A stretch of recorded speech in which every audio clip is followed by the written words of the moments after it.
Hello everyone, to all of you. सबसे पहले तो आप एक बार मुझे कमेंट सेक्शन में बता दीजिए that are you able to listen to my audio properly. Hello Muskan and बाकी सभी, एक बार कमेंट सेक्शन में कंफर्म कर दीजिए कि क्या आपको ऑडियो वीडियो क्लियरली सुनाई दे रहा है।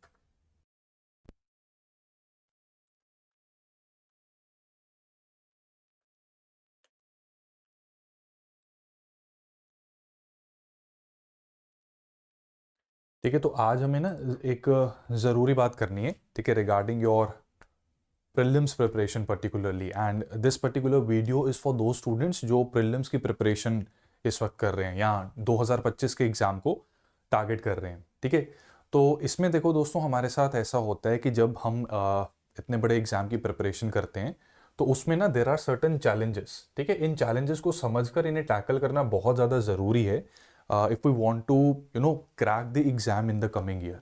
बहुत इंपॉर्टेंट फेज चल रहा है और ये सबसे ज़्यादा वो फेज़ है जहाँ पर सबसे ज़्यादा एक एस्पिरेंट वल्नरेबल महसूस करता है। ठीक है, तो एग्जाम साइकिल को एक बार समझते हैं and then I will tell you that why this particular phase जो अभी चल रहा है ये बहुत ज़्यादा वल्नरेबल इतना क्यों है। क्योंकि पिछले कुछ दिनों में ना बहुत सारे आप ही में से कई एस्पिरेंट्स के मुझे ऐसे मैसेजेस आ रहे हैं दैट सर मैं सोच रहा हूँ कि 2025 का एग्जाम रहने देता हूँ या रहने देती हूँ, 2026 के एग्जाम को टारगेट हम कर लेंगे।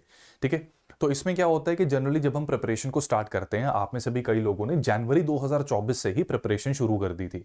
जिन्होंने जल्दी प्रिपरेशन स्टार्ट की 2025 एग्जाम की, सबसे पहले तो मैं ये सोच के हैरान हूं, ये सुनकर हैरान हूं कि जैन 2024 से आपने प्रिपरेशन शुरू की हुई है तो 2025 में क्यों नहीं दे रहे भाई पेपर। सबसे बड़ी हैरानी तो मुझे इस बात की हो रही है, आपके पास सफिशिएंट टाइम था एनसीईआरटी को कवर करने का और आपने अपनी तैयारी की शुरुआत एनसीईआरटी से की, which is a good thing. ठीक है, आपने मई के करीब एनसीईआरटी को फोकस किया, जैन से लेकर मई तक एनसीईआरटी सभी की सभी 6 से लेकर 12 तक कंफर्टेबली कंप्लीट हो जाती हैं। ठीक है, और एक सही अप्रोच के साथ भी हम इनको देख सकते हैं। प्लस आजकल इंटरनेट पर भी बहुत सारे सोर्सेज हमें मिल जाते हैं जिसमें हमें पता लग जाता है कि एनसीईआरटी के बेसिस पे कौन कौन से क्वेश्चंस स्पेशली प्रीलिम्स में आ चुके हैं, तो उससे किस तरीके से हमें एनसीईआरटी पढ़नी है ये काफी ज्यादा हम वाकिफ हो जाते हैं and this task is done. उसके बाद आपकी एक्चुअल जो एग्जामिनेशन की तैयारी होती है ना, जिसमें आपकी फाउंडेशन बनती है, वो आप जून में स्टार्ट कर देते हो। ठीक है, और बहुत सारे स्टूडेंट्स जिन्होंने जनवरी में प्रिपरेशन को शुरू नहीं किया, they start their preparation in जून। ठीक है, और जून में प्रिपरेशन को स्टार्ट करके वो क्या स्ट्रैटेजी फॉलो करते हैं कि एनसीईआरटी की चीजों को स्टैंडर्ड बुक की चीजों के साथ इंटीग्रेट करते हुए they start to complete their important components of the static part. और जिन लोगों ने एनसीईआरटी को एक बार पढ़ लिया, ठीक है, वो अब करंट अफेयर्स को भी प्रिपेयर करना शुरू कर देते हैं। They start making their notes, they start writing good answers, उनको इवेल्युएट करना शुरू कर दिया। कुछ आप एमसीक्यूज भी साथ साथ प्रैक्टिस करते रहते हो क्योंकि हर चैप्टर के बाद इट्स इंपॉर्टेंट कि उस चैप्टर में से कौन सा एमसीक्यू आएगा इसके बारे में हमें पता हो। ठीक है, इसी के साथ साथ आप में से कई स्टूडेंट्स ने अपने ऑप्शनल को भी इसी टाइम पे, ठीक है, जुलाई से लेके ये दिसंबर के टाइम के बीच अपने ऑप्शनल को भी फोकस किया है। ठीक है, हो सकता है इसमें थोड़ी सी आगे पीछे ऊंच नीच हो सकती है, किसी का 50% ऑप्शनल कंप्लीट होगा इस वक्त, किसी का 85% होगा, हो सकता है किसी का 100% भी हो। ठीक है, हो सकता है किसी का 40% भी हो, बट सभी ने इसमें टाइम अच्छा खासा दिया है। अब जैसे जैसे आप खुद मुझे बताओ, ठीक है, यहां पर 1-to-1 इंटरेक्शन करेंगे। ठीक है, मैनेजमेंट से पूरी परमिशन ले लिया, बच्चों के साथ इंटरेक्ट करो, घबराए हुए हैं। आप में से बहुत से लोगों ने सपोर्ट टीम को भी कॉल की है that you people are scared currently, pressure बहुत ज्यादा ले रहे हो। तो कुछ ऐसी कॉल्स भी आई हैं जिसमें हम भी वरिड हैं। ठीक है, आप सबके लिए तो खुल के हम ये डिस्कशन करेंगे। अब इसमें मुझे आप सब ये बताइए कि जैसे जैसे आपकी प्रिपरेशन आगे बढ़ना शुरू हुई, क्या आपको ये महसूस हुआ कि स्टार्टिंग में तो यार चीजें आसान लग रही थी, कि स्टार्टिंग में वही स्कूल टाइम की तरह एनसीईआरटी बुक्स हम पढ़ रहे हैं। ठीक है, मजा आ रहा था कि हाँ कलरफुल इमेजेस हैं, आसान सी भाषा है। ठीक है, एक एक करके हम चीजों को समझ रहे हैं। वो डू यू नो वो जो बॉक्स होता है टेक्स्ट बुक के अंदर, उसको भी पढ़ के बड़ा मजा आ रहा है, इंटरेस्टिंग लग रहा है सब कुछ। लेकिन जैसे जैसे जुलाई के बाद चीजें बढ़ना शुरू हुई कि जीएस के साथ अब ऑप्शनल भी आ गया, ये करंट अफेयर नाम की एक अलग बवास, मतलब समझ जाओ यार मैं क्या कहना चाहता हूँ, not allowed to speak those words. ठीक है, but you feel that emotion. ठीक है, एक अलग पाइल्स नाम की चीज, ये करंट अफेयर्स पीछे पड़ जाता है and it really becomes a pain. Right, ये अलग चीज आ गई। उसके साथ स्टैटिक जीएस के कंपोनेंट्स कंप्लीट करते रहो। राइट, स्टैंडर्ड बुक्स को कंप्लीट करने में कितना टाइम लग जाता है, एमसीक्यूज को प्रैक्टिस करो, और एमसीक्यूज में एक भी क्वेश्चन अगर गलत होता है तो कॉन्फिडेंस हिलना शुरू हो जाता है। एंड इस टाइम पर इस टाइम पर देखो हमारे एस्पिरेंट्स के साथ क्या होना स्टार्ट हो गया है कि आप लोग क्या कर रहे हो, अलग अलग सब्जेक्ट्स के बीच में जगल कर रहे हो। स्टैटिक करूं कि करंट करूं, स्टैटिक करता हूं तो करंट नहीं होता, करंट करता हूं तो स्टैटिक छूटता है, दोनों को करता हूं तो ऑप्शनल छूट जाता है। कि जीएस को संभालूं तो ऑप्शनल छूट रहा है, प्री की तैयारी करूं कि मेंस की तैयारी करूं, मेंस आंसर राइटिंग करता हूं तो एमसीक्यू में परफॉर्मेंस नहीं आ रही, एमसीक्यू करता हूं तो मेंस के आंसर लिख ही नहीं पा रहा, या एक भी आंसर नहीं प्रैक्टिस हो रहा किसी दिन। तो इतनी सारी जगलिंग की वजह से ना you start to feel overwhelm. ठीक है, ये ओवरवेलमिंग आपकी और ज्यादा बढ़ती है when you witness the season changing. आपकी तैयारी करीब करीब गर्मियों में या मॉनसून में शुरू हुई थी, तो जब अक्टूबर किक इन करता है ना, जब पूरी दुनिया खुशियां मना रही होती दिवाली की, एक यूपीएससी एस्पिरेंट की ना, उस टाइम पर आप समझ लो मैं क्या कहना चाहता हूं, उस टाइम पर हमारी पसीने छूटने शुरू हो जाते हैं। यूपीएससी एस्पिरेंट के लिए सबसे अजीब सा टाइम होता है वो। उसी के साथ साथ जो लोग जनवरी से या इस साल जिन्होंने भी प्रिपरेशन की है, आपका बर्थडे आया होगा, ठीक है, 23 से 24 में, 24 से 25 में पहुंच गए, राइट। यहां पर घबराहट होती है एक अलग सी, ठीक है, यहां पर बहुत ज्यादा घबराहट होनी शुरू हो जाती है, राइट। 4 सीजन्स को बदलते हुए देख लिया, राइट। और आपके फ्रेंड्स, कॉलेज के जो फ्रेंड्स हैं, ये एक अलग, ठीक है, ये एक अलग जोन में होते हैं। इनमें से कई लोगों ने हायर डिग्री को परस्यू किया, जैसे हो सकता है किसी ने पोस्ट ग्रेजुएशन या एमबीए वगैरह करनी शुरू कर दी हो, कईयों की जॉब्स लग जाएंगी, ठीक है, हो सकता है कुछ लोग शादियां भी हो जाएं। अब उनको देखकर घबराहट होनी स्टार्ट हो जाती है कि यार हमारी जिंदगी कहां जा रही है, इतनी देर से हम इसकी तैयारी कर रहे हैं, इवन 3-4 महीने भी हम तैयारी करते हैं ना, और जब हम समय का वैसे नहीं पता लगता, अदरवाइज हम एंजॉय करते हैं, अदरवाइज आप उनसे ज्यादा स्ट्रांगली ग्रो कर रहे हो एज अ ह्यूमन बीइंग, ठीक है, एज एन एस्पिरेंट, और क्लियर हो गया एग्जाम एक झटके में उनसे कहीं ज्यादा ऊपर, ठीक है। What an MBA graduate would become, like you know, may be even after 15 और 20 ईयर्स ऑफ सर्विस, आप लोगों ने पेपर अगर क्लियर कर दिया तो जाते ही, ठीक है, 2 साल की ट्रेनिंग के बाद आपको जाते ही उनसे बड़ी चीजें करने को मिलेंगी, उनसे बड़ा स्टेटस आपका हो जाएगा, ठीक है। बट क्योंकि अभी वो चीज नहीं है और अभी दुनिया थोड़ी ज्यादा तेजी से निकलती हुई नजर आ रही है, तो दैट इज द रीजन जहां पर क्या है कि हमें घबराहट होने स्टार्ट हो जाती है। और एक मेरे एस्पिरेंट्स, मैक्सिमम जो एस्पिरेंट्स इस वक्त पर्सनल क्राइसिस से गुजर रहे हैं ना, उसमें सबसे बड़ी दिक्कत यहां पे आ रही है, सबसे बड़ी दिक्कत, ठीक है। गर्ल्स हैं, उनके पेरेंट्स उनके ऊपर शादी का प्रेशर डाल रहे हैं, और जो बॉयज हैं उनके साथ देखो क्या हो रहा है, that they were in some kind of relationship in their college, which is not a bad thing, ठीक है। हम एडल्ट्स होते हैं और ठीक है, जो भी है कोशिश यही होती है कि होशो हवास में करें, एंड जेन्युइन फीलिंग्स हम डेवलप कर लेते हैं किसी को लेकर, ठीक है। And we start dreaming about a life together, और उस ड्रीम के अंदर ना एक बड़ा इंपॉर्टेंट कंपोनेंट बन जाता है यूपीएससी, कि मतलब लड़का आईएएस है, वो उस ड्रीम का इतना इंपॉर्टेंट कंपोनेंट बन जाता है कि अगर वो ना हुआ तो फिर you people won't be able to live together. But at the same time लड़की के पेरेंट्स अलग प्रेशर डाल रहे हैं कि नहीं, बेरोजगार है ये तो, और है भी। फ्रिक्शनल अनएम्प्लॉयमेंट के बारे में पढ़ते हो आप यार, you are trying to upskill yourself, you are trying to prepare yourself and get a really good government job. तो ये सबसे मैक्सिमम दिक्कत यहां पर आती है, ठीक है। हो सकता है कोई ऐसा आपका लफड़ा ना हो रिलेशनशिप्स का भी, बट आपके क्लासमेट से दे स्टार्ट गेटिंग मैरिड, तो आपको लगता है कि यार जिंदगी रुकना शुरू हो गई। और इस वक्त दिसंबर में 2024 is now going to change into 2025। मैं पर्सनली इन सारे क्राइसिस से गुजर चुका हूं, ठीक है। और कितने लोगों का मन कर रहा है कि छोड़ दो, ठीक है। मैक्सिमम ये जो अभी पिछले कुछ दिनों में कॉल आई है ना भाई, डर भी लगता है, हंसी भी आती है, और मदद करने का भी मन करता है, ठीक है। कई बार मदद करने का मन करता है, कई बार एक कान के नीचे लगाने का भी मन करता है कि छोटी छोटी चीजों से इतना ज्यादा प्रभावित क्यों हो रहे हो, ठीक है। कितने लोग हैं जिनका इस वक्त ये महसूस हो रहा है कि let's quit, let's just quit. आती है ये बात, ठीक है। पेपर जैसे जैसे पास आ रहे हैं ना, अभी आप कोई टेस्ट दोगे, ठीक है, दिसंबर में टेस्ट सीरीज शुरू हो जाती है, आपके पीयर्स टेस्ट सीरीज में एनरोल करते हैं, आप भी करते हो, देकर देखते हो। पहले टेस्ट में, मेरे पहले टेस्ट में पता है कितने नंबर आए थे? 100 नंबर का टेस्ट था, ठीक है, 100 मार्क्स का टेस्ट था, 50 क्वेश्चन 2 मार्क्स ईच। उन 100 मार्क्स में से मेरे 22 आए थे, 22 मार्क्स, ठीक है। डैश होके 4 हो गई थी मेरी, right. You people understand that emotion, ठीक है। पीछे स्पाइन में ना एक चिल टन करके एक करंट लगा था, और मैं ये सोच रहा था कि अपनी प्रिपरेशन में अगर ये अभी ये हाल है, ठीक है, अगर प्रीलिम्स ना हुआ इसका मतलब दोबारा मौका, उसके लिए एक और फिर से ये सब इस सब से गुजरना पड़ेगा, तो डर लगना शुरू हो जाता है, राइट। तो इस डर को काबू करने की जरूरत है इस वक्त। एंड ये बात याद रखना, ठीक है, through my own experience, first hand experience से मैं बात बता रहा हूं आपको। क्विट तो देखो करना नहीं है, उससे क्या होगा कि आपने अभी इतना सारा टाइम अपना इन्वेस्ट किया है, राइट। और ये टाइम की भी वैल्यू होती है, ये अपॉर्चुनिटी कॉस्ट है। आपने अगर प्रिपरेशन की है, ठीक है, you have given so much time to your preparation, तो उसमें क्या है कि अच्छा खासा समय गया। अगर आप पेपर नहीं दोगे या अभी क्विट करोगे ना, तो ये जितना आपने इन्वेस्ट किया था ये भी भाड़ में चला जाएगा, ठीक है। कहीं और आप मान लीजिए इंटरव्यू के लिए अप्लाई करते हैं किसी जॉब के लिए, दे विल आस्क यू कि हाँ भाई क्यों नहीं आए।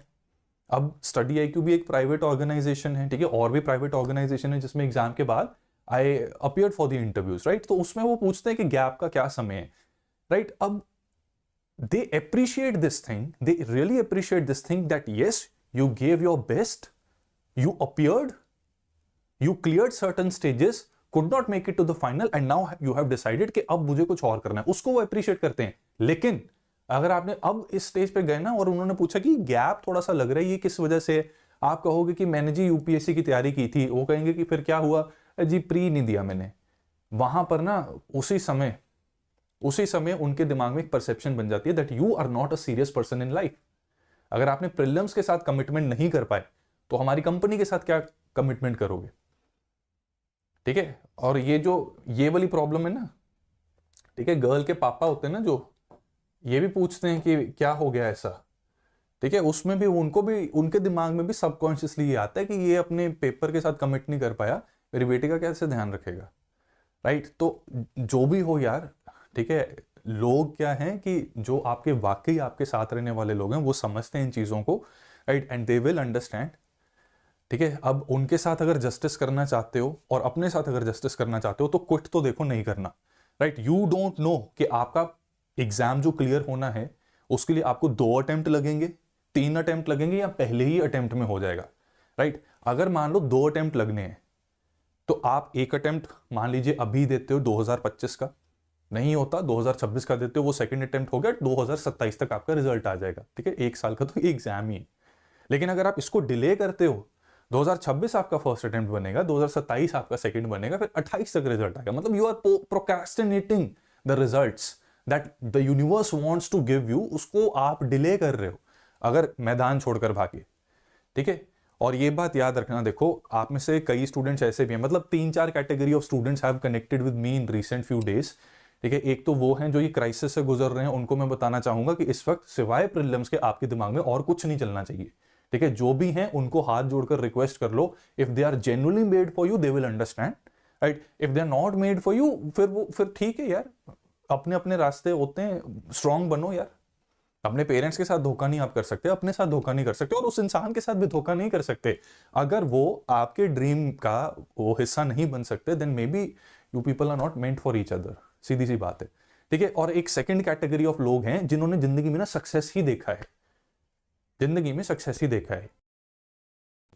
10th का एग्जाम दिया उसमें टॉप कर रहे हैं, 12th का एग्जाम दिया उसमें टॉप कर रहे हैं, यूनिवर्सिटी में गोल्ड मेडलिस्ट हैं, ठीक है। तो उनको ना आदत पड़ गई है कि ये हमारे आस पड़ोस में होते हैं ना शर्मा जी, ठीक है, वो आके, शर्मा जी, खन्ना जी, कोई भी हो सकते हैं, राइट। वो आके हमेशा पूछेंगे कि हाँ भाई इस बार प्रीलिम्स का क्या रहा, ठीक है। इस बार बहुत इंटरेस्ट होता है, और हमारे पेरेंट्स भी कई बार ऐसे करते हैं कि वो बता देते हैं लोगों को, ठीक है, वो लोगों को जाके बता देते हैं कि जी देने जा रहा है। तो क्या होता है कि अब हमारे ऊपर प्रेशर है कि हमने पहला टेस्ट दिया, उस टेस्ट में 100 में से 22 आए। अब हमारे पेरेंट्स तो शायद एक्सेप्ट ना करें, हमें पता लग गया कि यार पता नहीं क्या होगा। तो उस डर की वजह से कि जब मैं प्रीलिम्स दूंगी, ठीक है, जब प्रीलिम्स में दूंगी, प्रीलिम्स के बाद ये शर्मा अंकल आएंगे, ठीक है, यहाँ खन्ना अंकल आएंगे लेट्स से तो उसमें वो पूछेंगे कि हाँ भाई बेटा क्या हुआ, और मैं कैसे बोलूंगी कि मैं 10th की टॉपर, 12th की टॉपर, यूनिवर्सिटी की गोल्ड मेडलिस्ट, मेरा प्रीलिम्स नहीं हुआ। इससे अच्छा है कि अभी अच्छे से तैयारी करती हूँ, अगले साल पेपर दूंगी। बेटा देखो, पर्सनल एक्सपीरियंस से बता रहा हूँ, ये दर्द जो है ना, ये मैंने सही हुई है, इसको सहना वाकई ही बड़ा मुश्किल है। दुनिया में सबसे गंदी चीज होती है रिग्रेट, सबसे घटिया चीज। आप कोशिश करो, नहीं हुआ, उसका दर्द होता है, मैं भी फेस कर चुका हूं, मैं जानता हूं दर्द कितना होता है, ठीक है। लेकिन कोशिश ही नहीं की, बीच रास्ते छोड़ दिया, बाद में जाके जो उसका रिग्रेट होता है ना, वो फेलियर की पेन से कई ज्यादा होता है। तो ये चीज जो है ना, मैं साफ बता रहा हूं, बीच रास्ते छोड़ने वाला एटीट्यूड तो ड्रॉप कर दो, सही रहोगे। अब इन सारी चीजों में ना, ये वल्नरेबिलिटीज को मैनेज कैसे करें, सबसे बड़ा सवाल देखो वो है। हमें ये लगना शुरू हो जाता है कि क्विट क्विट कर देते हैं, बट हमने क्विट नहीं करना, यू विल। हम भी करेंगे, आप भी करोगे, मिलके करेंगे, ठीक है। इसके लिए ना अब रोड मैप बताने लगा हूं, ठीक है। अब रोड मैप और स्टेप्स, क्या क्या चीजों का ध्यान रखना है, चाहे आप सेल्फ स्टडी कर रहे हो, चाहे किसी कोचिंग सेंटर में जा रहे हो, चाहे कोई टेस्ट सीरीज प्रैक्टिस कर रहे हो, ठीक है। आप किसी भी सिचुएशन में हो, जो अब मैं बातें बताने लगा हूं हर किसी के ऊपर अप्लाई होंगी, ठीक है। सब जने अगर हो सके कॉपी पेन रख लो, ठीक है। Please keep a copy and a paper with you so that you can note down these important things, right. And please join this Telegram channel CS live group _UPSC, क्योंकि यहां पर ना एक मैंने document attach की है जो इस वक्त आपके काम आने वाला है काफी, ठीक है। इस तरह का CS लाइव ग्रुप _UPSC, इस टेलीग्राम चैनल को ज्वाइन करो सबके सब, ठीक है। यहां पर ये डॉक्यूमेंट आपको मिल जाएगा, मैं यहां पर भी खोल देता हूं, ठीक है। And it will really help you. हाँ, ये वाला, ठीक है, ये डॉक्यूमेंट है।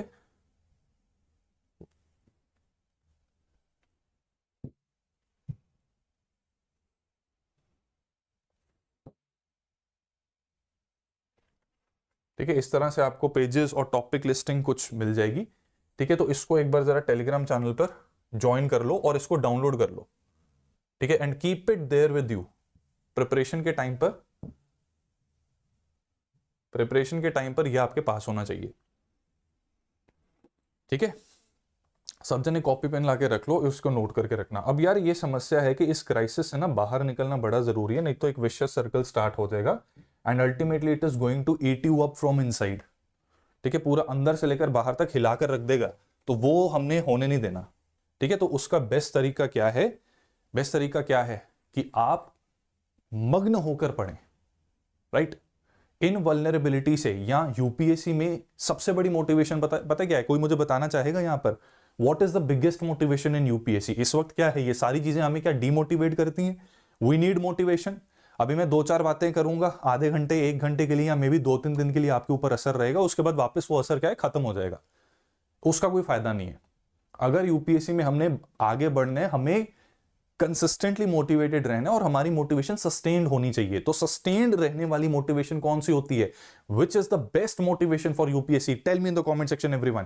और मुझे पता रहे कि सुन रहे हो, 1-to-1 चल रहा है ये, बताओ क्या होती है सबसे बड़ी मोटिवेशन। यूपीएससी में सबसे बड़ी मोटिवेशन होती है consistency. Consistency is the biggest motivation. आप अपने काम को कंप्लीट कर पा रहे हो, at the end of the day you know that you did your best, at the end of the day you know that yes I have covered this much, और अगले दिन के मेरे ये टारगेट्स हैं, मैं इनको भी करूंगा, फिर उसके अगले दिन की चीजें पता है, उसके अगले दिन की चीजें पता है। ये आपको जो पटरी है ना, उस पर ड्राइव करके रखती है। सबसे बड़ी मोटिवेशन जो है ना, मम्मी पापा, ठीक है, मम्मी पापा भी हो सकते हैं, अगर मम्मी पापा आपको आपकी कंसिस्टेंसी में पुश करते हैं, ठीक है, तो वो भी आपकी सबसे बड़ी मोटिवेशन हो सकते हैं, ठीक है। लेकिन ये पेपर जो है ना, मैं सही बता रहा हूं, अपने लिए क्लियर करो, ठीक है। एक बहुत कामयाब व्यक्ति ने मुझे एक बार कहा था कि अगर कामयाब होना है ना, तो 2 चीजें याद रखना। नंबर 1, नेवर एक्सपेक्ट, किसी से कोई एक्सपेक्टेशन ना रखो जिंदगी में, अपने मम्मी पापा से भी नहीं।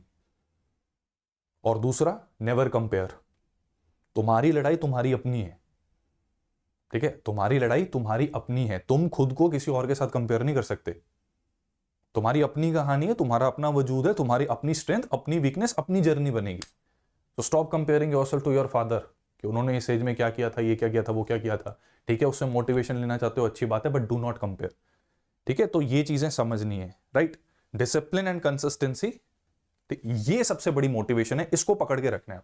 अब इसको पकड़ के रखने के लिए ना, what you have to do, you have to make a list, और पेन एंड पेपर पे ये चीजें करना। एग्जाम भी तुम्हारा पेन एंड पेपर पे ही होगा, ठीक है। तो अब से ना हवा में बातें नहीं करनी। और इसमें ना मैंने एक, मेरी पर्सनल ऑब्जर्वेशन है, I don't want to sound patriarchal, ठीक है। वो सब दिक्कतें मैं उन जनों में नहीं पढ़ना चाहता। लड़कों में भी ये दिक्कत होती है, कुछ लड़कियों में मैंने कुछ ज्यादा दिक्कत देखी है ऐसी।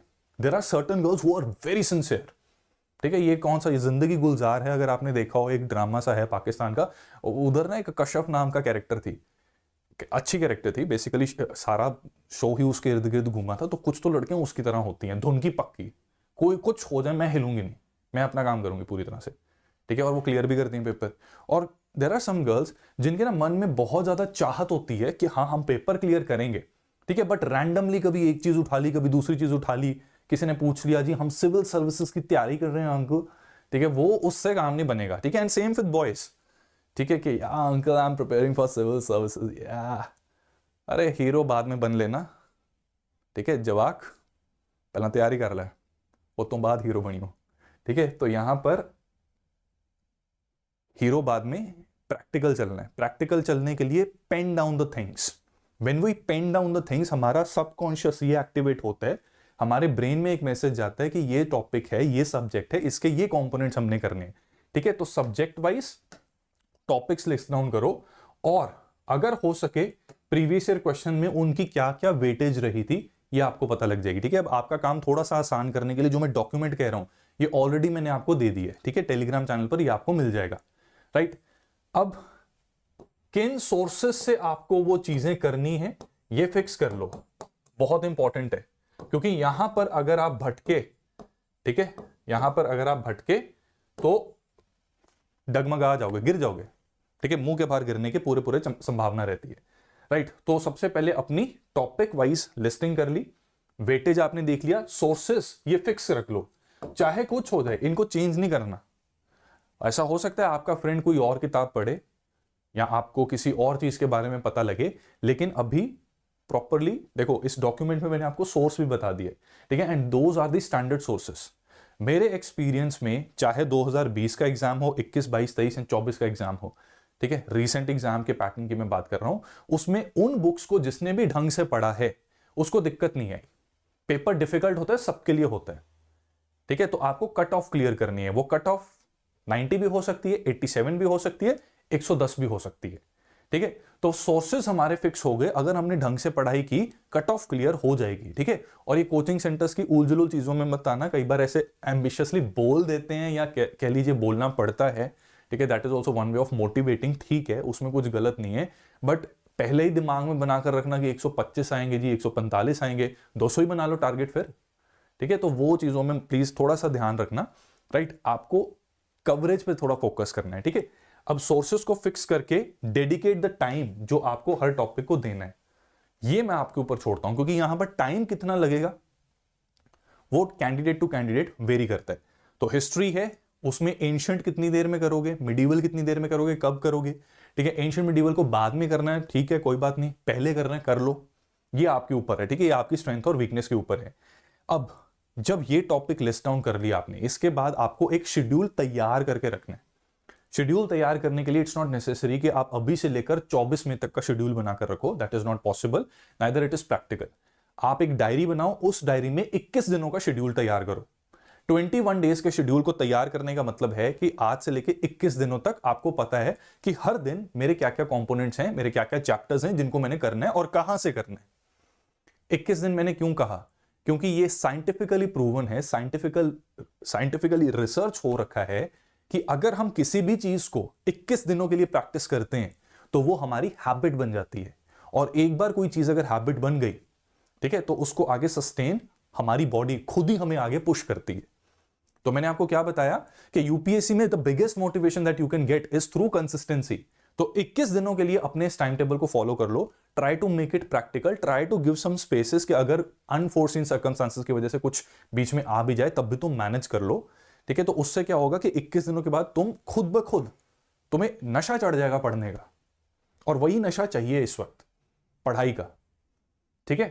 तो ये प्लीज प्लान बना लेना, ठीक है। डायरी जो होती है उसके 2 साइड बनाओ, राइट साइड पे आप लिखो कि करंट अफेयर्स कहां से और कितने करने हैं, लेफ्ट साइड पर जीएस का पार्ट करना है, ठीक है। और 21 डेज के लिए ये प्लान पूरा तैयार कर लो।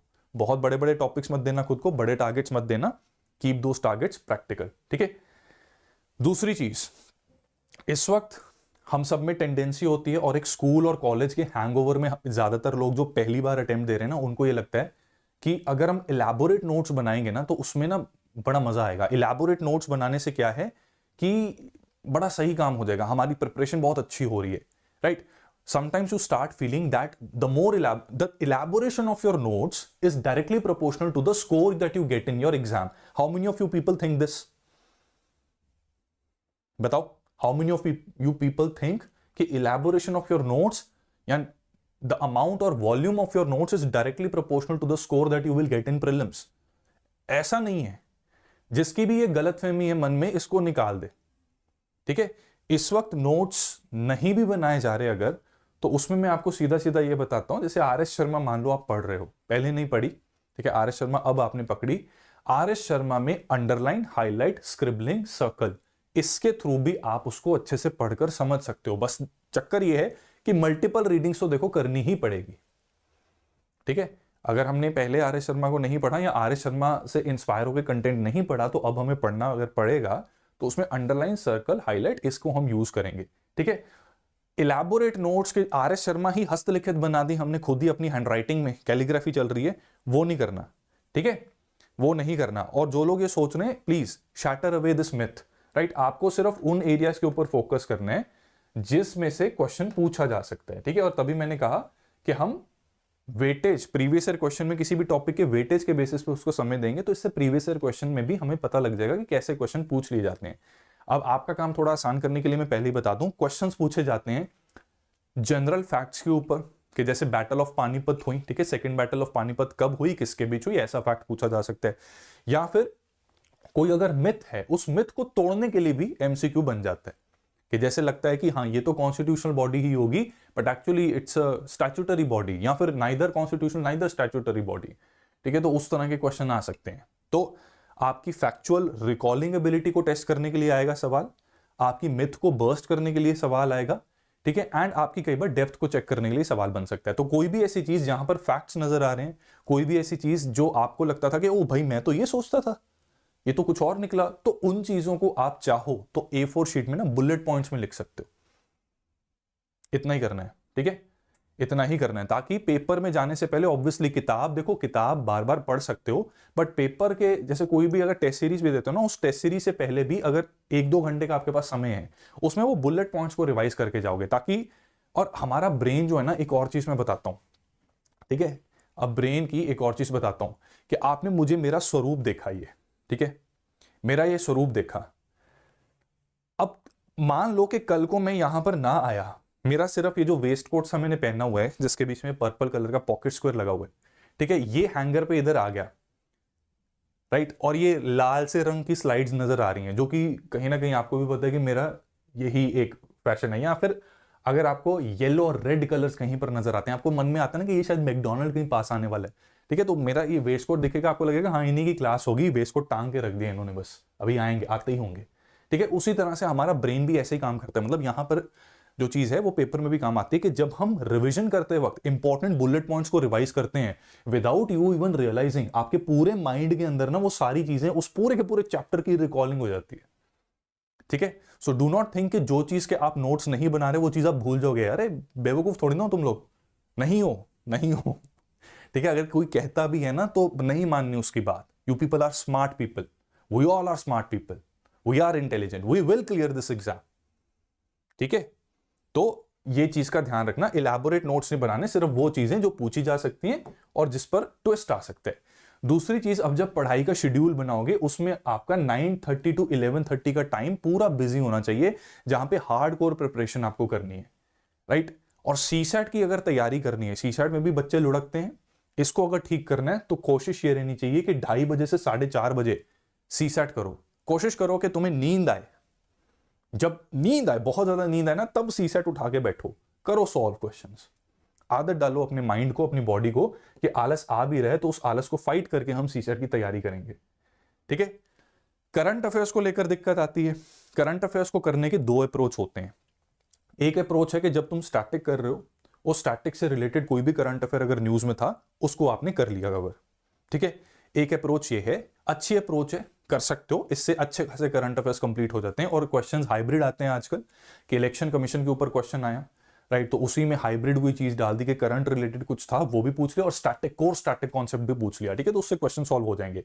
दूसरी चीज क्या है कि करंट अफेयर्स एक और तरीका है कि आप इंडिपेंडेंटली भी कर सकते हो, कि आपने स्टैटिक पॉलिटी को रजनीकांत, मतलब बोल नहीं सकते अब कॉपीराइट ना हो जाए, ठीक है, तो रजनीकांत नाम की एक बहुत फेमस किताब है, इससे मिलता जुलता नाम है, राइट, तो उस किताब को आपने किया, ठीक है, तो पॉलिटी आपकी हो गई क्रिस्टल क्लियर आपको। अब करंट अफेयर्स हैं, करंट अफेयर्स को कैसे करेंगे, दो चीजें हैं, आइडियली आपको न्यूज़पेपर्स और पीआईबी इनको फॉलो करना जरूरी था। मैं जानता हूं फर्स्ट अटेम्प्ट में दिक्कत आती है, नहीं हो पाते, तो उस केस में मंथली मैगजीन इनको जरूर फॉलो करो, ठीक है, मंथली मैगजीन जरूर फॉलो करो, अभी भी समय है, अभी भी समय है, अभी इतनी देर नहीं हुई कि आप इनको भी छोड़कर बस सीधा ईयरली कंपाइलेशंस पर जाओ, वहां पर कैंची फिरी हुई है, मैं साफ बता रहा हूं। अगर स्टडी IQ भी ईयरली कंपाइलेशन लेकर आता है, जो कि हमें लानी पड़ सकती है, उसमें यह मत समझना कि अगर आपने मंथली कंपाइलेशन नहीं की तो ईयरली कंपाइलेशन को करके पूरे साल के करंट अफेयर्स आपके हो गए।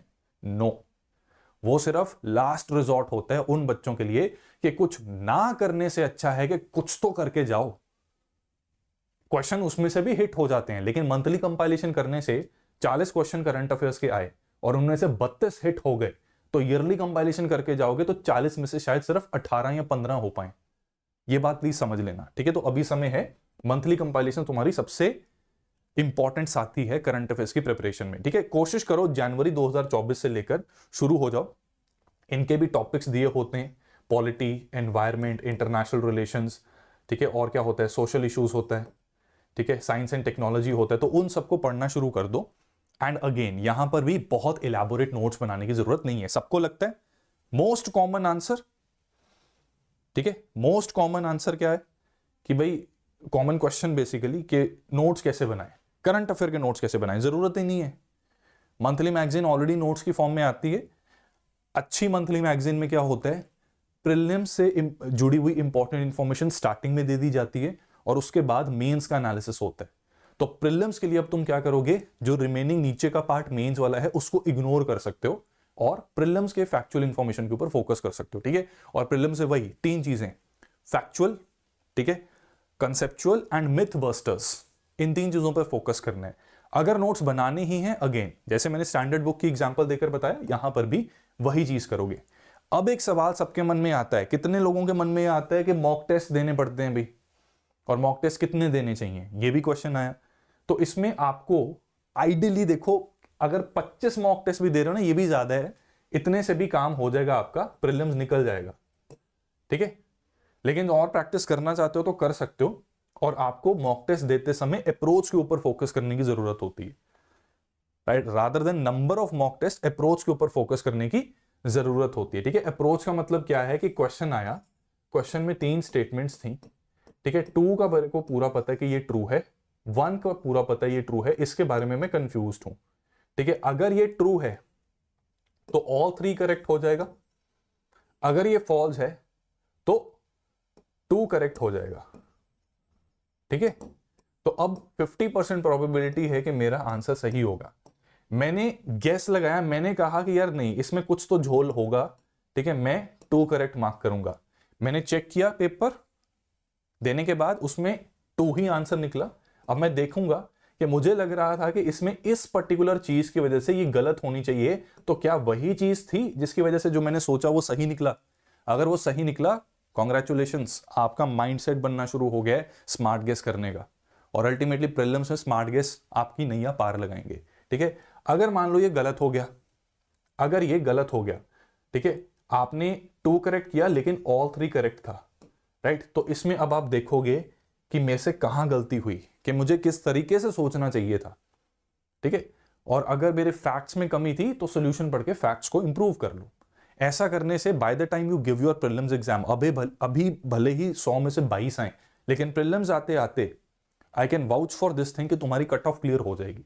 मैं ये नहीं कहूंगा कि 100 में से 125 आ जाएंगे, टारगेट 120, टारगेट 360, टारगेट 400, पीटी ये पीटी वो, बड़ा कुछ चल रहा है भाई, पीटी पटे बहुत चल रहे हैं। मैं सिंपल 2 टुक बात कर रहा हूं, अप्रोच के ऊपर फोकस करना रादर देन द क्वांटिटी, ठीक है। तो अप्रोच पर फोकस करने से तुम्हारा गेस काफी अच्छा हो जाएगा, ठीक है।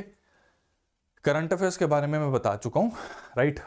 मंथली कंपाइलेशन के ऊपर आप फोकस कर सकते हो, अगर अब से डेली बेसिस पे करना चाहते हो वो भी किया जा सकता है, ठीक है, बट मंथली को प्लीज मत छोड़ना, स्पेशली उन मंथ्स जो पीछे आपने नहीं किए। कौन सी मंथली कंपाइलेशन अच्छी है, स्टडी IQ की बहुत अच्छी है, पर पेड बैच में मिलती है। फ्री में कौन सी मिलती है, एक वी से नाम शुरू होता है, ठीक है, और एक डी से नाम शुरू होता है। ये दो काफ़ी अच्छी हैं। मुझे पर्सनली डी थोड़ी ज़्यादा अच्छी लगती थी। कौन सी है ये टेलीग्राम चैनल पर मैं बता दूंगा, यहाँ पर इजाज़त नहीं है, ठीक है। तो कुछ चीज़ें हैं जहाँ पर जो मैं प्रॉपरली अभी नहीं बता सकता, ठीक है। तो इन सारी चीज़ों को अगर तुम लोगों ने कर लिया, ट्रस्ट मी, 21 दिनों का अपना एक डिसिप्लिन बनाकर रखो। 21 दिन कंप्लीट होने के बाद अपने फिर 21 दिन का टारगेट बनाओ। ये 2 बार तुमने 21 दिन कर लिया ना, और तीसरी बार अगर हो गया, फिर तो गारंटी है कि तुम्हारा प्री निकल जाएगा, ठीक है। फिर सच में गारंटी है। मैंने आज तक ऐसा, देखो हमने भी तैयारी की है, हमारे अंदर कहीं ना कहीं डिसिप्लिन की कमी आ जाती थी जिस वजह से दिक्कत आती थी, लेकिन जब इन डिसिप्लिन की कमी को ठीक किया, प्रीलिम्स निकले, not just of UPSC but state civils as well, ठीक है। तो मैंने अपने एक्सपीरियंस में ऐसा कोई बच्चा नहीं देखा जिसने डिसिप्लिन को फॉलो किया हो इस स्टेज के ऊपर और उसका प्री ना निकला हो, ठीक है। तो इसको आपको फॉलो करना है। और ये टाइम पीरियड को अगर आप गोल्डन टाइम पीरियड बनाना चाहते हो कि जैसे पेपर कब है, 25 में, ठीक है, अगर इसको गोल्डन टाइम पीरियड अब बनाना है, 2 तरह के बच्चे होंगे जिनकी सबसे ज्यादा फियर होगा मन में, ठीक है। इस टाइम पर 2 तरह के बच्चे हैं जिनकी सबसे ज्यादा फियर होगा मन में, और दूसरे वो बच्चे जिनको पूरा कॉन्फिडेंस है कि हमारा निकल जाएगा, we will clear the exam, ठीक है। तो this is the golden time period, इसको ढंग से यूज करना बड़ा जरूरी है। उसके लिए follow the steps that I have told you, ठीक है। और सेल्फ स्टडी से ये हो सकता है, बट अगर सेल्फ स्टडी में आपको लगता है कि कुछ दिक्कत है और आप थोड़ी सी एक्सटर्नल पुश की हेल्प से अपना वो कंसिस्टेंसी बना सकते हो, तो उसमें success in prelims is a program by study IQ which has been designed कि आपको प्रॉपर टाइम बाउंड तरीके से पूरा का पूरा प्रीलिम्स का सिलेबस कंप्लीट हो जाए। जिस टॉपिक को जितना तवज्जो देने की जरूरत है based on the trends of UPSC, उतना ही तवज्जो दिया जाए। बहुत ज्यादा मटेरियल के पीछे इधर उधर बच्चा ना भटके, और टेस्ट में नंबर ऑफ टेस्ट इसमें अच्छे खासे हैं, ठीक है। तो प्रैक्टिस करने के लिए you can practice 50 MCQs daily, पर उसमें ना सेंटी नहीं होना कि नहीं जी मुझे फुल मार्क्स चाहिए, नहीं। प्रैक्टिस करो, गलतियों से सीखते रहो, ठीक है। जो फुल लेंथ टेस्ट होंगे 8 GS के, 8 CSAT के, उनके ऊपर हम फोकस करेंगे कि वहां पर हमारा स्कोर बहुत अच्छा हो, और बाकी सारे टेस्ट में थॉट प्रोसेस पर काम करेंगे, राइट। तो ये बैच में फायदा मिल सकता है। जो सेल्फ स्टडी करना चाहते हैं, go ahead, feel confident and stick to your plan. Consistency is the key. जिनको लगता है कि नहीं, अगर देखो अगर कंसिस्टेंसी ना बनी तो गड़बड़ होने के चांसेस हैं, एंड रादर बाद में रिग्रेट करो आप, उससे बेहतर यह है कि अभी आप अपने आप को एक रोड मैप, एक स्ट्रक्चर में ऑर्गेनाइज कर लो, ताकि आने वाले जो आपके 4-5 महीने हैं उसमें प्रॉपर टाइम बाउंड मैनर में आपका सिलेबस कंप्लीट होता रहे, ठीक है। पौड़ी पौड़ी चढ़ता जा, जय माता दी करता जा, ऐसे आपका सिलेबस पानी की तरह ऐसे कंप्लीट होना चाहिए, ठीक है। पूरा आपको प्रीलिम्स क्लियर करना है। तो इसमें वो सारी चीजें हैं, लाइव क्लासेस हैं, शेड्यूल आपको मिल जाता है, क्लासेस में आपको हर उस चीज के ऊपर एम्फसाइज करवाया जाता है जहां पर प्रीलिम्स के लिए इंपॉर्टेंट है।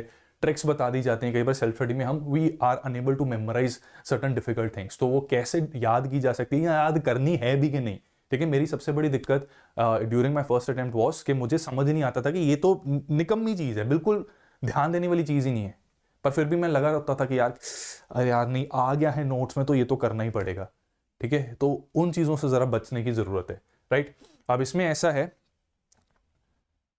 2 years मेरे कंप्लीट हुए हैं, तो यूजुअली देखो CS लाइव कोड लगाने से ना 5,999 का आपको ये कोर्स मिल जाता है, ठीक है। आज भी अगर आप लगाओगे 5,999 का ये प्रोग्राम आपको मिल जाएगा। बट 2 years कंप्लीट होने की खुशी में we are kind of overexcited, overjoyed, ठीक है। तो उसमें मैं अपनी तरफ से क्या कर रहा हूं कि out of my own pocket I am making a very small contribution. इसमें जो आपकी टोटल पेमेंट है देखो उतनी ही जाएगी स्टडी IQ को, बट आपके अमाउंट का जो कुछ हिस्सा, बहुत ही थोड़ा सा हिस्सा 500 रुपीज़, वो एडिशनली यहाँ पर मेरी साइड से, ठीक है, just as a small token of gratitude and appreciation. तो इसमें आप CS लाइव अप्लाई कर रहे हो 5,999, ठीक है। Now let's change the offer, लगा कर देखते हैं, I hope it works. Yes, CS live 2 लगाना, ठीक है। The Joy of me completing 2 years here at study IQ, CS live 2 से 5,499, ठीक है। तो ये जो CS लाइव 2 वाला कोड है ना, ये मैं बहुत ज़्यादा लोगों के लिए देखो नहीं कर सकता।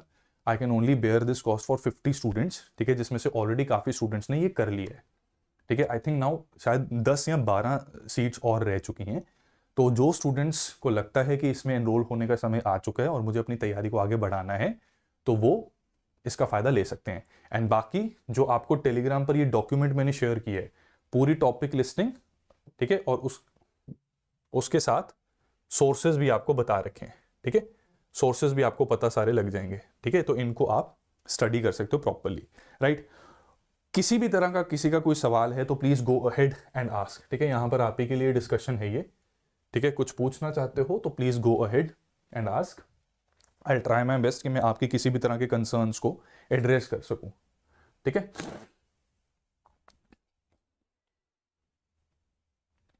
और हमने पेड क्लास को आज थोड़ा जल्दी ही वाइंड अप कर दिया, ठीक है, because this session I felt was really important to take.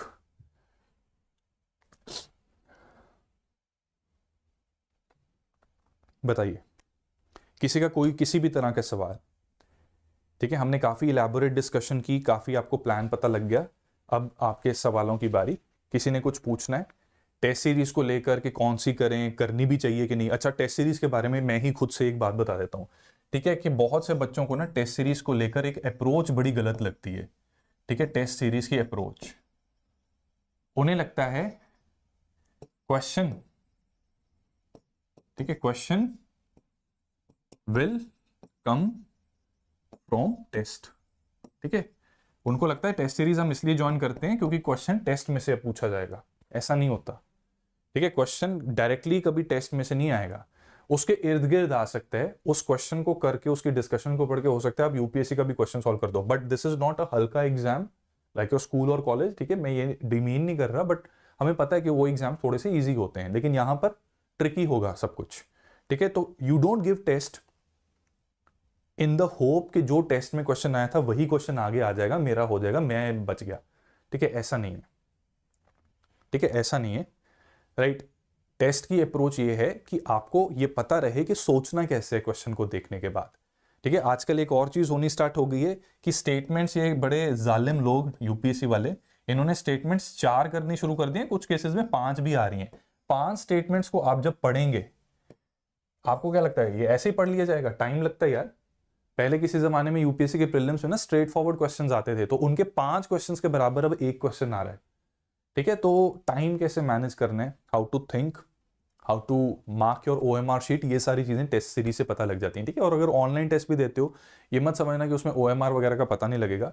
2 चीजें हैं, ऑनलाइन टेस्ट सीरीज जैसे स्टडी है, क्योंकि इस SIP प्लस में भी ऑनलाइन टेस्ट सीरीज आपको मिलती है, तो उसमें क्वेश्चंस का PDF भी मिल जाता है, ठीक है। You can keep a separate paper along with you, just keep marking your answers, ठीक है, एंड उसके बाद मैच करके आप अपना टोटल स्कोर जान सकते हैं, ठीक है। एंड यहाँ आप ऑफ मतलब पेन पेपर मोड में आपने अपना पूरा पेपर सॉल्व कर लिया, उसके बाद ऑनलाइन वाला सेक्शन खोला और वहाँ पे जो आंसर मार्क कर रखे थे उनको साथ साथ मार्क करते रहो, ये चीज़ की जा सकती है, ठीक है। यू नेवर नो, यूपीएससी इस बार देखो, कुछ प्रेडिक्शंस यूपीएससी के बारे में मेरी सही निकलती हैं, ठीक है, but may be it might be too early, but हल्की से मुझे हंच है कि हो सकता है यूपीएससी प्रीलिम्स की स्टेज को शायद ऑनलाइन कर दे अभी। Again I am not committing, I am not saying कि इट्स डेफिनेट, बट ऐसा प्रोसेस एटलीस्ट 2026 में तो हमें देखने को मिल सकता है, ठीक है। So GS syllabus not complete, what to do, complete it. आपको मैंने टॉपिक्स दे दिए हैं, सोर्सेज दे दिए हैं, पढ़ना शुरू करो भाई। भाई ये कैसा, थोड़ा यार मुझसे, जीएस सिलेबस कंप्लीट नहीं है, व्हाट टू डू, करो भाई कंप्लीट। किसने, पापा ने करना तुम्हारे, कि मेरे पापा ने करना है या मैं करूं? भाई जीएस सिलेबस कंप्लीट नहीं है भैया, करो, छोड़ दो अब मेंस को, छोड़ दो फिलहाल, मेंस को पॉज लग, ठीक है। मेंस, चलो चीज बताता हूँ, बहुत से हमारे महानुभाव हैं, ठीक है, उनको लगता है कि भाई जिंदगी तो बस तभी है मेंस की आंसर राइटिंग प्रैक्टिस में, ठीक है। मेंस में ना एक बहुत बड़ी गलती होती है सभी से, मेंस में एक गलती होती है, मेंस में गलती ये होती है कि हम जब अपना आंसर लिखते हैं, उस आंसर में क्या होता है, हमारा आता है एक्सप्रेशन ऑफ क्रिएटिविटी, ठीक है, एक्सप्रेशन ऑफ क्रिएटिविटी होता है कि हमें पता लगता है कि आहा हा हा हा क्या आंसर लिखा है, कि चूम लूं मैं अपने ही हाथ, इतना सुंदर आंसर लिखा है। तो इसमें ना हमारे माइंड में ना डोपामीन रिलीज होता है, हैप्पी हार्मोन होता है ये, ठीक है, नशा चढ़ता है हमें आंसर लिखने का, ठीक है। बट ये आंसर का फायदा क्या, अगर तुम्हारा प्रीलिम्स ही क्लियर ना हुआ, ठीक है, बच्चे आंसर बहुत अच्छा लिखते हैं, प्री क्लियर होता नहीं, फिर स्टूपिड एक्सक्यूज देते हैं कि जी सी सैट नहीं हुआ, सी सैट इस बार डिफिकल्ट आ गया था, ये हो गया था, वो हो गया था। ठीक है, मेंस इंपॉर्टेंट है, लेकिन जो आपकी एक्चुअल मेंस की तैयारी होती है, जो आपकी एक्चुअल प्रिपरेशन होती है मेंस की, ये तब होती है व्हेन यू क्लियर प्रीलिम्स। जब पता होता है ना कि भैया अब वो समय आ गया है जब बिना किताब खोले, बिना चैट जीपीटी की मदद लिए, मुझे पता है आप में से बहुत से लोग चैट जीपीटी के आंसर बनवाकर भेजकर 8.5 नंबर ले रहे हो 10 में से। ठीक है, वो अब हमने भी यूज किया, हमें भी पता लग जाता है कि चैट जीपीटी किस तरह के आंसर लिख रहा है। ठीक है, और बच्चे को किस तरह के लिखने चाहिए, राइट। तो वो परफेक्शन की आस में आप क्या कर रहे हो, ये जो टेक्नोलॉजी यूज कर रहे हो और उसके ऊपर डिपेंडेंट होना शुरू हो गए हो, rather than using your own mind, using your own brains. तो उसमें क्या है कि आप बड़े आराम से मजे से आंसर लिख के नंबर तो बटोर रहे हो, अभी वाहवाही भी बहुत मिल रही है, लेकिन जब मेंस में फंसोगे तब वो दिक्कत आ सकती है, राइट। सो आपकी एक्चुअल मेंस की तैयारी तब होती है when you clear prelims. Now you know the time has come कि without any external help I have to write the answer, right. 10 markers 10, 15 markers के 10, 3 घंटे में 20 क्वेश्चंस, 2 सेशंस, और लगातार 3 दिन एसए, GS1 2, GS3 4, फिर 4-5 दिन का ब्रेक, और अगले वीकेंड पे लैंग्वेज के पेपर एंड देन ऑप्शनल। तब होती है असली तैयारी। अभी तो बड़े मजे से, मेरे को पता है, पढ़ाता हूँ बैचेस में, दिख जाता है। ठीक है, हम पूछ लेते हैं, बच्चे बोलते हैं नहीं नहीं सर मैंने खुद ही लिखा है, बट वी नो कौन खुद लिख रहा है और कौन चैट गपट को यूज करके छल कपट कर रहा है। ठीक है, my name is okay Mohammad Ali, I am from Pakistan and I am Pathan. तो मैं क्या करूं भाई, काम की बात पूछो। बिलो एवरेज स्टूडेंट्स के लिए कोई टिप? देखो यार, बिलो एवरेज स्टूडेंट्स के लिए टिप है कि आपके इस एग्जाम को क्लियर करने के ज्यादा चांसेस हैं। ठीक है, ये एग्जाम जनरली जिन लोगों ने क्लियर किया है, आप खोलकर देख लेना पिछले साल के टॉपर्स की लिस्ट, उसमें आपको यही पता लगेगा कि जो टॉपर होते हैं ना, गोल्ड मेडलिस्ट, वो ऐसा नहीं कि उनका नंबर नहीं आता या मेरिट में नहीं आते हैं, लेकिन रिलेटिवली बिलो एवरेज स्टूडेंट्स सही डायरेक्शन में और सही तरीके से मेहनत करते हैं तो बहुत अच्छा परफॉर्म कर लेते हैं, even better than gold medalist. ठीक है, and an number of examples हैं उसमें। जरूरी नहीं है that you have to be a mastermind, you have to be an IITian, you have to be from Shri Ram College of Commerce, you have to be a gold medalist in the college. ये gold medalist वाले ही होते हैं जो paper में जाते नहीं ये सोच के कि भाई मुझसे कोई पूछ ना ले कि पेपर कैसा हुआ, और अगर मेरा ना हुआ मैं क्या जवाब दूंगा या दूंगी। ठीक है, तो उससे अच्छा वो प्रेफर करते हैं कि हम एग्जाम के बारे में बात ही ना करें। ठीक है, पेपर ही देने नहीं जाएंगे। ठीक है, तो आपके चांसेस क्लियर करने के ज्यादा हैं। ठीक है, this is the tip for below average students, just stay consistent. जो मैंने रोड मैप दिया उसको स्टडी करके अपना काम पे फोकस करना। ठीक है, फेब से कर सकते हैं फॉर प्रीलिम्स। ठीक, सी बिगिनर्स गाइड ने पूछा है, हमारे यूजर रहेंगे। ठीक है, देखो यार, मेरी फेब से हो तो सकता है, मैं ये नहीं बोलूंगा हो नहीं सकता। ठीक है, फेब 2025। ठीक है, अब इसमें आपके पास समय कितना रह गया, मार्च, अप्रैल और मई के 20 दिन मान लो। ठीक है, तो इफेक्टिवली 3.5 महीने आपके पास हैं। अब प्रीलिम्स की स्टेज ऐसी है जहां पर 10 लाख स्टूडेंट्स ये तो फॉर्म भरेंगे। ठीक है, इनमें से बहुत से गोल्ड मेडलिस्ट, लगभग 4 लाख के करीब गोल्ड मेडलिस्ट जाएंगे नहीं पेपर देने, तो अपीयर होते हैं 6 लाख स्टूडेंट्स। ठीक है, 5,95,000 टू बी प्रिसाइज। ठीक है, ये जो ऑफिशियल डाटा है, इन 6 लाख में से एग्जाम क्लियर होगा 12,000 के करीब बच्चों का, और वो भी तब जब 1000 के आसपास वैकेंसी आ रखी है। कई बार वैकेंसी 800 भी हो जाती है, 700 भी हो जाती है, बट वी आर एक्सपेक्टिंग कि 1000 के पास ही आएगी इस बार। तो 12,000 स्टूडेंट्स मेंस लिखेंगे, यानी कि 2% का सिलेक्शन रेशो है। 98% बच्चे मेहनती होने के बावजूद भी पहली ही स्टेज में आउट हो सकते हैं। So this is the most notorious and most competitive stage of entire exam. ठीक है, सिलेक्शन की प्रोबेबिलिटी, अगली स्टेज में जाने की प्रोबेबिलिटी इज 2%, जबकि मेंस में क्या है कि 12,000 में से 3,000 बच्चे, ठीक है, 12,000 में से 3,000 बच्चे दे गो फॉर इंटरव्यू। तो विदाउट डूइंग एनीथिंग 25% चांस है आपके मेंस में। ठीक है, कहां 2%, कहां 25%, तो 12.5 गुना ज्यादा आपके चांसेस बढ़ गए। तो मैं यही सलाह दूंगा कि यार देखो, प्रीलिम्स बहुत नटोरियस हो चुका है, बहुत ज्यादा डिफिकल्ट हो चुका है, कॉम्पिटिटिव हो चुका है। फरवरी में तब आप कीजिएगा अगर आपने पहले अटेम्प्ट्स दे रखे हैं और यूपीएससी के पूरे सिलेबस के बारे में आपको पता है। और स्पेशली अगर आपने पिछले साल प्रीलिम्स क्लियर कर लिया था, मेंस में कोई दिक्कत आई हो तो फेब में कीजिएगा, और आप फेब तक अपने ऑप्शनल में या मेंस में जहां पर प्रॉब्लम आई उस कंपोनेंट को कर सकते हो। लेकिन अगर पिछले साल भी प्रीलिम्स नहीं हुआ था या पहला अटेम्प्ट इसी बार है, तब मैं सलाह दूंगा अभी एनरोल कर लो। जनवरी या इनफैक्ट फरवरी जब नोटिफिकेशन आएगी तब तक आपके 2 कंपोनेंट्स कम से कम हो जाने चाहिए कंप्लीट, जिसमें आपको 100% कॉन्फिडेंस हो। ठीक है, सो आई होप बिगिनर कि आप मेरी बात से एग्री करें। ठीक है, एंड जीरो से तैयारी कैसे करें, इसके लिए कल शाम 6:30 बजे एक जूम मीटिंग रखेंगे हम। वो जूम मीटिंग से ज्यादा वर्कशॉप है जहां पर मैं आपको कुछ एक्टिविटीज और कुछ कार्य दूंगा।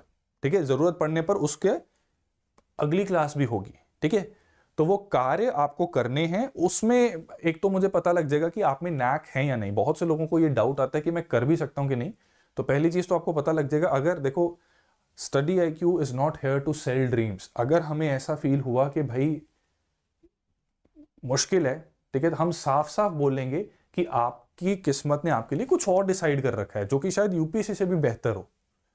ठीक है, क्योंकि सचिन तेंदुलकर अगर यूपीएससी की तैयारी करते तो वो सचिन तेंदुलकर ना होते, हमें पता भी ना होता वो कौन है। राइट, तो हर किसी के लिए किस्मत ने कुछ ना कुछ डिसाइड कर रखा होता है, तो आपका जो एप्टीट्यूड होगा हम उस हिसाब से आपको गाइड करेंगे। We are not here to sell dreams. ठीक है, सो बिगिनर्स गाइड कल हम रख रहे हैं, और अगर आप में एप्टीट्यूड है तो then we will tell you कि किस तरह से आप इसको पॉलिश कर सकते हो। ठीक है, तो उसमें कुछ एक्सरसाइजेस मैं दूंगा, फ्री ऑफ कॉस्ट वर्कशॉप है, कोई भी आ सकता है। उसका लिंक आपको मेरे टेलीग्राम चैनल पर मिल जाएगा। ठीक है, सो दो स्टूडेंट्स प्लीज ज्वाइन जो इंटरेस्टेड हैं और शुरुआत से जानना चाहते हैं कि कैसे आपको प्रिपेयर करना चाहिए। बैकलॉग है, क्लियर करके फोकसिंग ऑन प्रीलिम्स। बिल्कुल बैकलॉग क्लियर कर लो, मेंस को पॉज करके बैकलॉग क्लियर करने पे फोकस करो। How to choose optional subject, Lokesh again this is मैं ब्रीफ में बता देता हूं। ऑप्शनल सब्जेक्ट देखो 500 नंबर की वेटेज रखते हैं, सो इट्स वेरी इंपॉर्टेंट कि आपका इंटरेस्ट होना चाहिए उस ऑप्शनल में। ठीक है, ऐसा नहीं हो सकता कि आपको प्यार तो हिस्ट्री से है बट आप शादी सोशियोलॉजी से कर लो, वो नहीं हो सकता। ठीक है, जो मेरे केस में ऐसा था। राइट, तो अपना ऑप्शनल जो है आपको बहुत सोच समझ के चुनना है। तो कोशिश पहली हमारी ये होनी चाहिए कि जो हमारा ग्रेजुएशन का सब्जेक्ट था, हमने 2-3 साल उसको दिए, उसमें काफी चीजें हमें पता है। Now all that we have to do is mould that information जिससे कि यूपीएससी की डिमांड फुलफिल हो जाए। तो वो ऑप्शनल चूज कर लेना चाहिए। बट हो सकता है आप इंजीनियरिंग ग्रेजुएशन हो आपकी मेरी तरह, और आपको इंजीनियरिंग में इंटरेस्ट ही नहीं था। ठीक है, तो पहली प्रायोरिटी तो इंटरेस्ट है। अब इंटरेस्ट ही नहीं है तो फिर छोड़ो, दूसरी चीजें देखते हैं। दूसरी चीजों में क्या आता है कि फिर जनरल ऑप्शनल हमारे पास रह जाते हैं।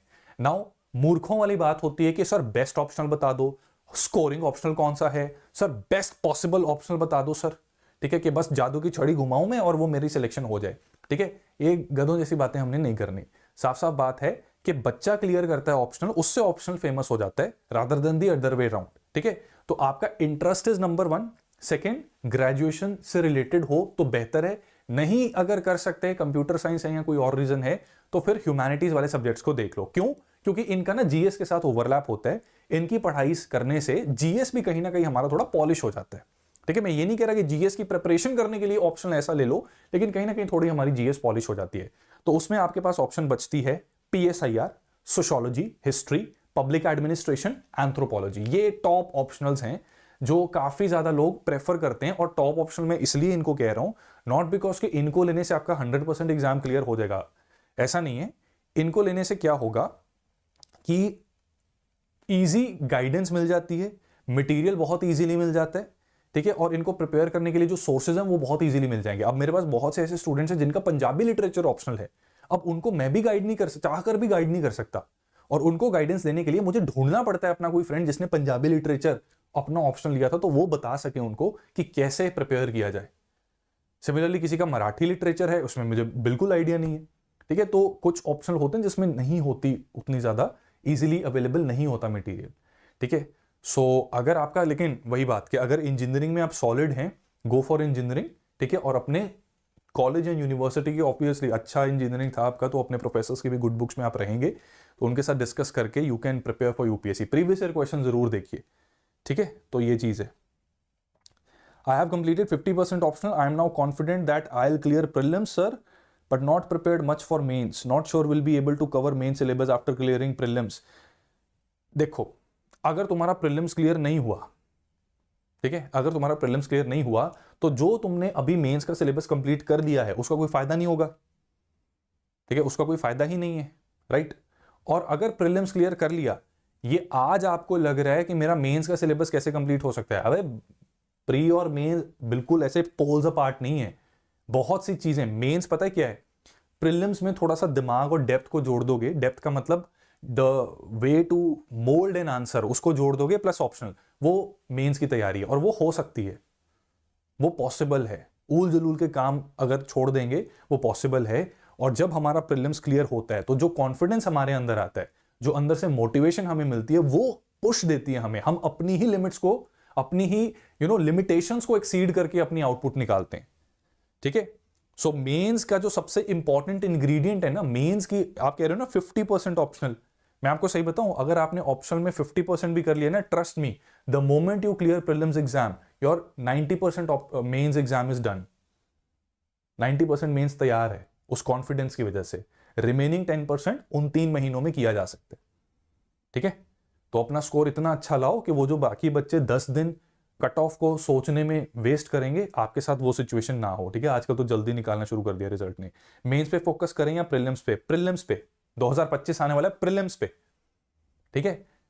मेंस के ऊपर सिर्फ वो बच्चे फोकस करेंगे जिनका पिछली बार प्रीलिम्स हो गया था क्लियर, मेंस लिख के हटे हैं और अभी दोबारा प्रीलिम्स में बैठेंगे, तो अभी उनके पास समय है कि 31 जनवरी तक वो अपने मेंस के कुछ कमी पेशों को दूर कर सकते हैं। लेकिन तुमने एक बार भी प्रीलिम्स नहीं क्लियर किया तो भाई क्या कर रहे हो जिंदगी में?